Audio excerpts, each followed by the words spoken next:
Vamos a pasar ahora a lo que hablamos al principio, que es la preocupación por lo que sucede en la ruta de nuestra provincia, en la ruta también de Argentina, porque esto también se puede extrapolar a otros territorios nacionales, pero esta semana fue trágico, porque Tremendo. hablamos al menos 6 personas perdieron la vida en nuestra provincia. Y nos preocupa en nuestra región, Pauli. En nuestra región, mucho más cerca todavía. Nos preocupa porque había restringida la circulación por pandemia, lo sabemos, de a poco se volcaron más autos. Antes eran solo los transportistas, los camioneros, ahora ni Córdoba tenía ni colectivos. Recordemos que los interurbanos empezaron a circular hace poco.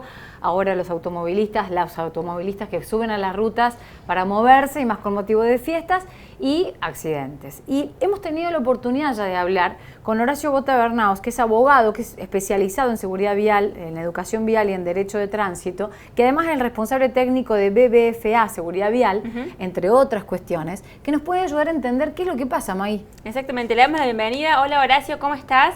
Muchísimas gracias por hacerte un lugar en tu agenda, que seguramente estos días debe estar llena de cuestiones, así que te agradecemos y te saludamos Paula y Magdalena.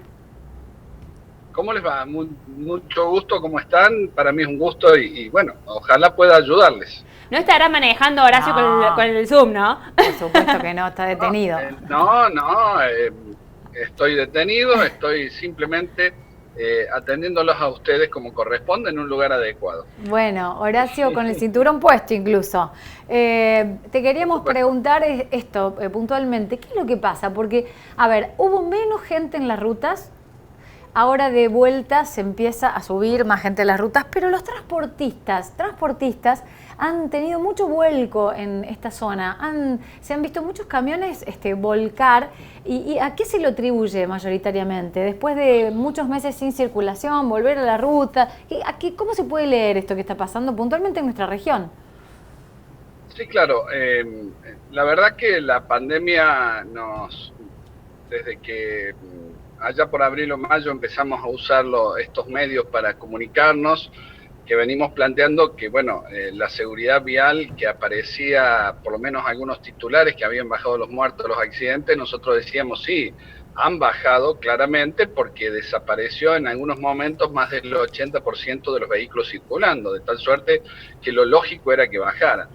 Después que fue pasando el tiempo empezamos a advertir que había una sensación de que la gente, los que estaban pudiendo circular, estaban manejando de una forma bastante peligrosa, en donde se respetaba poco el semáforo, las velocidades, sumado a que no había autoridades que controlaran.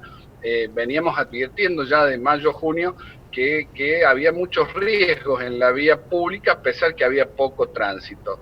Y cuando pasaron los meses, 8 o 9 meses ya vamos de esta situación, empezamos a advertir, incluso en algún momento me preguntaron qué pautas tener en cuenta ahora que la gente empezaba a movilizarse, Claro. Y yo decía de alguna manera que después de 8 meses de no realizar una actividad, de no manejar mucho tiempo, de no circular en rutas, que había que tomarse un tiempo para adaptarse a una nueva realidad. Todo este componente de cosas son los que nos permitían decir, cuidado que cuando se empiece a levantar el tránsito, empecemos a tener una siniestralidad que no tenemos ningún motivo para no pensar que se vuelvan a repetir los números que veníamos teniendo, e incluso, yo lo decía como observación personal, me daba la sensación que había mucho menos apego a respetar las normas, las velocidades máximas, los sentidos obligatorios. Yo me paro por ahí en una esquina semaforizada y veo la cantidad de gente que pasa en ese verde rojizo o en ese rojizo verde, y entonces cuando empiezan a aumentar la gente, porque generó una sensación en aquellos que podían circular, que había poca gente, pocos vehículos, entonces me dio la sensación que yo podía ampliar los riesgos, y a partir de eso empezamos a advertir de alguna manera, guarda con esto, recordar a la gente que vuelva a una conducta prudente, preventiva, precaucional, porque podía encontrarse, incluso cuando tenía una luz verde, podía encontrarse gente que se había acostumbrado en estos meses a tener un comportamiento más laxo. Porque entonces, total no hay nadie. La realidad. Total no hay nadie, y sobre todo la sensación que no hay control. Claro. Esto es una sensación que lo vemos, y yo esta mañana salía de mi oficina y había una persona que había estacionado en una avenida principal de Córdoba, en un carril selectivo, se había bajado a hacer una compra en un kiosco y había dejado el auto ahí totalmente en el medio de la circulación. Entonces, claramente, si vos me preguntas, creo que esa fue la pregunta inicial, ¿qué está pasando? Digo, primero, si volvemos a niveles habituales de movilidad de vehículos en la vía pública, tendremos que volver a acostumbrarnos a accidentes, porque no es que hayamos mejorado en la pandemia en materia de comportamiento vial. Es más, la percepción es que hemos empeorado en nuestros comportamientos viales, y entonces hasta es posible, ojalá no fuera realidad, porque en estas cosas uno no quiere ser agorero, pero es posible que tengamos también un pico de siniestralidad basado primero en esta falta de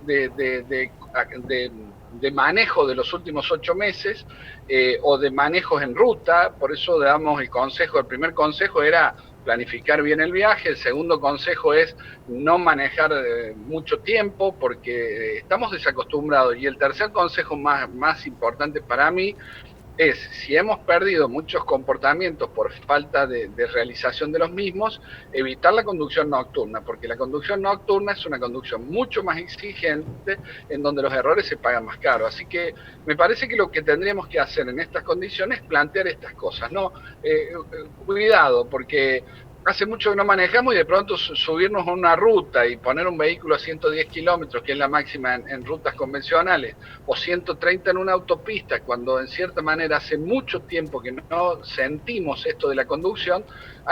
Yo no digo que tengamos miedo, pero sí que vayamos de a poquito hasta que nos vayamos sintiendo de nuevo plenamente tranquilos de lo que estamos haciendo. Me parece muy importante lo que acabas de mencionar, estas recomendaciones, porque sabemos que entre departamentos o algunas también quizás se arriesgan a viajar a otras provincias. Entonces las recomendaciones que recién nombraste son muy importantes. Y yo ahora te quiero preguntar, hay una frase tuya que la solés mencionar, pero me parece muy importante también por lo que implica, esto de que no hay que buscar las causas de las tragedias, sino al revés, no hay que buscar los culpables, sino hay que buscar las causas de las tragedias. Digamos, ¿cuánto hemos avanzado en este sentido de analizar el comportamiento, analizar las rutas y buscar por qué la gente vuelca, por ejemplo, en la autovía Córdoba-Río Cuarto? Bueno, no hemos avanzado mucho, incluso nosotros tenemos una tendencia, si te invito a que mires los diarios de los últimos días, y todas las noticias que aparecen en programas de seguridad vial, plantean programas de seguridad vial. ¿Qué es el programa de seguridad vial que plantean? Simplemente poner más controles, más radares, más vehículos, más alcoholímetros. Es decir, pareciera que la seguridad vial solo es una política de control, una política que se basa en la búsqueda, trabajan a partir del accidente. Nosotros lo que tenemos que mirar, y esto es lo que no sucede, por ejemplo, me gustaría en un programa que hubiera un puesto de información donde me dijeran los lugares más peligrosos, las características más riesgosas de la ruta, los consejos más prácticos. No hay programa que me permita mejorar mi riesgo en el tránsito. Los programas son para controlarme y, si me equivoco, para castigarme. Y la seguridad vial no se mejora así. Esto de creer que la letra con sangre entra, que es un viejo paradigma nuestro horrible, espantoso, que la historia nuestra es muy triste, yo creo que no funciona. Y tampoco funciona el creer que la educación con el garrote se puede educar. Entonces yo, más garrotazo te pongo, mejor conductor sos. Eso también es falso, porque la conducción necesita un proceso de aprendizaje de hábitos, un proceso de aprendizaje de mecanismos, de buenas prácticas, y eso no se impone con el miedo. Porque sí, a lo mejor puedo controlar un poco la velocidad, puedo hacer que la gente encienda las luces, pero la seguridad vial es mucho más que esas 3 o 4 medidas que trabajamos. La seguridad vial justamente es lo que vos planteás de mi frase. Miremos los factores de riesgo, no miremos la seguridad vial a partir del accidente, porque cuando miramos a partir del accidente nos viene el espíritu vengativo. Entonces apliquemos penas más graves, sancionemos más severamente, quitemos los puntos, quitemos el auto, quitemos la moto. En ese sentido, Horacio, hablando de educación, ¿vos desde qué edad es recomendable que un niño empiece no a manejar, pero sí incorporar las pautas básicas de lo que significa conducir responsablemente? Porque, por ejemplo, hay ya niños que tienen inquietudes, niñas que tienen inquietudes de agarrar el volante, pero ¿cómo se enseña desde pequeños a tomar responsabilidad en la conducción y lo que implica? Está muy buena la pregunta. La educación vial es mucho más que enseñar a conducir. La educación vial es enseñar hábitos. Si vos me decís cuáles son los 5 principios para una educación vial responsable, y enseñar que la convivencia vial necesita justamente convivencia, solidaridad, respeto al otro y su espacio, respeto a la ley y tolerancia. Cuando vos enseñas a un niño estos principios, que son los mismos principios que le vivimos enseñando en la casa, para que tolere al hermano, para que entienda al hermano, o de alguna manera respete el espacio del abuelo o del padre, es decir, los principios de la seguridad vial tienen que ver con los principios que tiene cualquier grupo de personas que quieren vivir en un espacio común. La vía pública es el espacio común y los comportamientos deben ser justamente para poder vivir en ese espacio común y no morir en un accidente en ese espacio común, para decirlo de una forma muy simple. Entonces lo que hay que entender es que el niño empieza a formarse en esto vale un ejemplo, hay muchos centros médicos en Estados Unidos que para darle el alta a una parturienta que ha tenido su hijo, el médico le pide que le defina cómo va a transportar ese bebé en su primer viaje del hospital a su casa. Claro. Y vos decís, ¿para qué? Simplemente para decir, mire, lo voy a transportar de esta manera, y el médico va a decir si es seguro o no seguro y le va a dar el alta.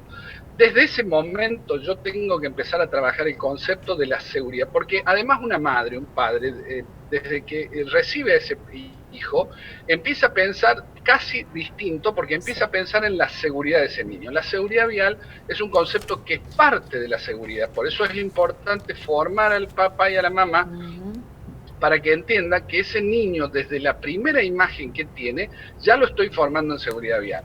Si un niño lo quiero sentar en la sillita infantil a los 7 años, va a ser un escándalo fenomenal. Ahora, si desde bebé está acostumbrado que ese espacio es el espacio que él tiene justamente por la edad que tiene, va a ser mucho más fácil. Es lo mismo, siempre digo, le regalamos la primera bicicleta al niño, y la primera bicicleta se la tenemos que regalar con el primer casco, para que el niño identifique que ese tipo de actividad tiene medidas de seguridad, y esas medidas de seguridad son naturales. Ahora, si a los 17, 18 años a un joven le voy a decir, en plena época de rebeldía, de enfrentarse con el mundo, con sus pares, con los padres, le voy a exigir que se ponga el casco sin una cultura, si perdí 17 años de ese niño, de ese joven, y no hice nada en los 17 años, va a ser muy difícil transmitir las pautas de seguridad vial. Por eso digo, es importante que el papá en estos cambios que tiene cuando llega un hijo a la familia, que empieza a pensar en los enchufes, empieza a pensar en las puertas que se abren y se pueden cortar, en que puede sacar un cuchillo y puede causar un daño. Bueno, también hay que incorporar las pautas de seguridad vial, que necesita comprenderlas también, necesita informarse, necesita saber, por ejemplo, que cuando yo llevo a un niño a la escuela, me encantaba llevar a mis hijos a la escuela, la puerta por la cual deben descender es la puerta que da a la vereda de la escuela, para que no tenga que cruzar una calle ni abrir la puerta hacia los lugares donde van los vehículos. Es decir, la seguridad vial, al revés de lo que por ahí uno ve permanentemente, es una seguridad vial que no acumula conocimiento, sino acumula buenas prácticas. Claro. Y las buenas prácticas, una vez que se aprenden, se incorporan casi con naturalidad. Un niño que aprende a ponerse el cinturón, y digo, en esto soy reiterativo, lo escucho todos los días de los papás, un niño que aprende a ponerse el cinturón, no va a hacer falta de acá a 15 días recordarle que se ponga el cinturón. Ahora, si ese niño, cuando estaba en el proceso de formación, le pido que se ponga el cinturón y el papá no se pone el cinturón, entonces está un problema. La cosa es atacar ahí desde temprano, y digo, me imagino no solamente a las familias, sino a las instituciones.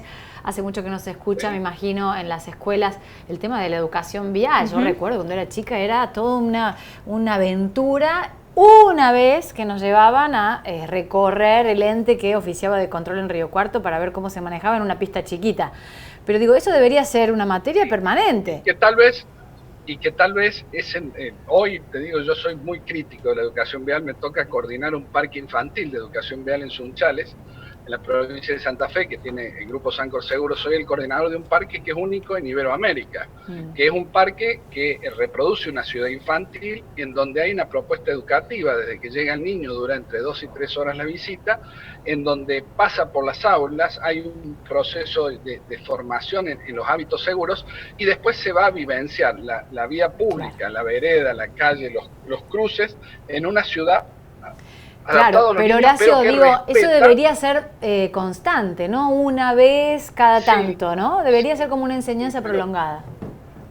para eso hay que trabajar con los especialistas, y los especialistas son los docentes. Ujú. El docente tiene que ser el multiplicador de la seguridad vial. El docente es el especialista en acercar de la mejor manera posible, porque es su especialidad, los contenidos de seguridad vial bajados desde los mejores criterios pedagógicos.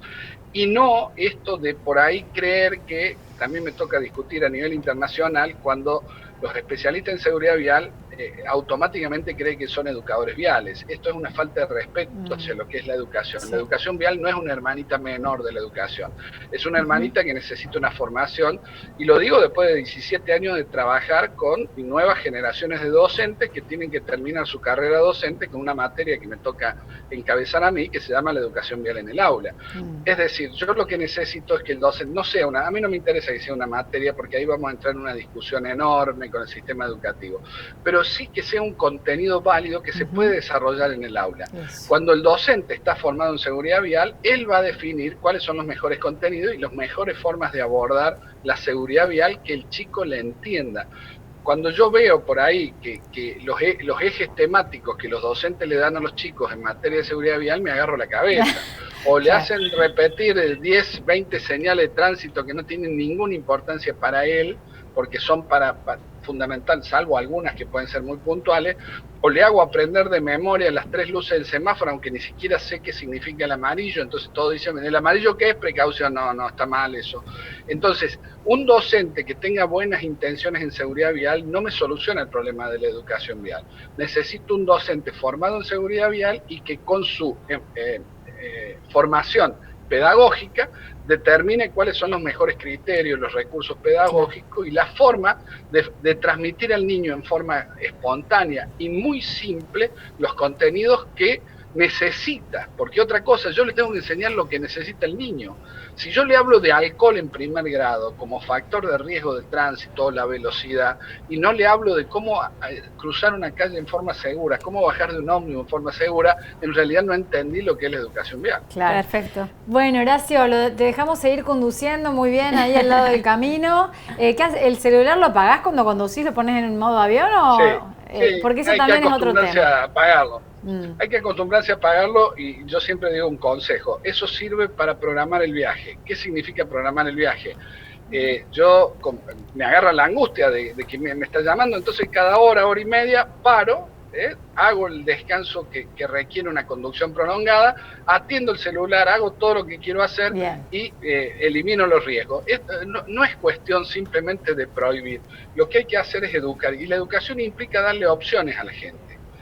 Yo no quiero que tome mate, no, yo toma mate, pero cuando para, como hoy, nosotros con los choferes profesionales le enseñamos lo que es los tiempos de conducción y descanso. Claro. Y yo no le prohíbo el mate, lo que digo es, en vez de tomar mate mientras maneja, como tenés que parar 20 minutos y gastás 10 minutos y tomate los mates tranquilo, disfrutalo. Entonces la gente termina acostumbrándose.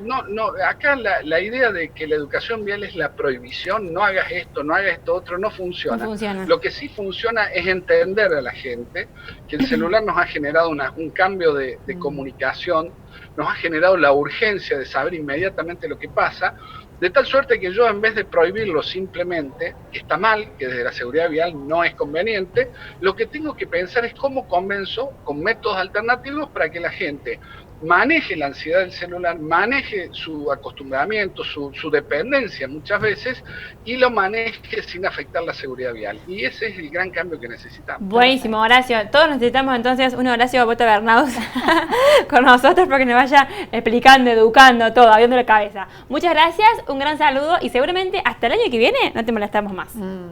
No sé. No hay ningún problema. Hemos estado 9 meses bastante pacíficos, así que no hay problema. Cuando quieran y lo que quieran, con mucho gusto. Gracias. Porque creo que como buen docente que me siento, hace falta difusión. Un abrazo grande y muchas felicidades. Gracias. Iba a decir muchas cosas juntas. Muchas felicidades. Chao, gracias. Horacio Bota Bernaus, entonces, que es abogado, pero además, como escuchaste, especialista en educación vial, es docente, es miembro de una asociación que se dedica justamente a elaborar contenidos para proporcionarlos a los docentes que se formen y volcarlo a la currícula después fuera con los niños. Y lo fundamental es eso, ¿no? La educación desde temprana para que después no tengamos que lamentar los hechos trágicos que estamos lamentando en estos días. Hablando de situaciones desde temprano, nos vamos a meter en la calle, porque hay gente que desde temprano, ya lo decíamos, comenzó a comprar, incluso en la nota de Puntal publicada en el día de hoy, habla Gustavo Sacheta, que es el vicepresidente de Comercio del CESIS, muy contentos con los resultados hasta ahora. Dice que la gente por ahí se dio algunos gustos, que compró anticipado, que están con muy buena expectativa para lo que va a dejar el resultado después, el viernes, el sábado. ¿Qué pasa? Incluso en enero me parece que se va a cerrar la cantidad de ventas que se generaron para esta Navidad. Una consultora privada ayer daba público conocimiento del bono promedio del gasto, 1.200 pesos en el regalo, en la compra en general. ¿Cuál será acá en Río Cuarto? Podemos preguntar a los comercios, más o menos, según el rubro, cuánto están gastando.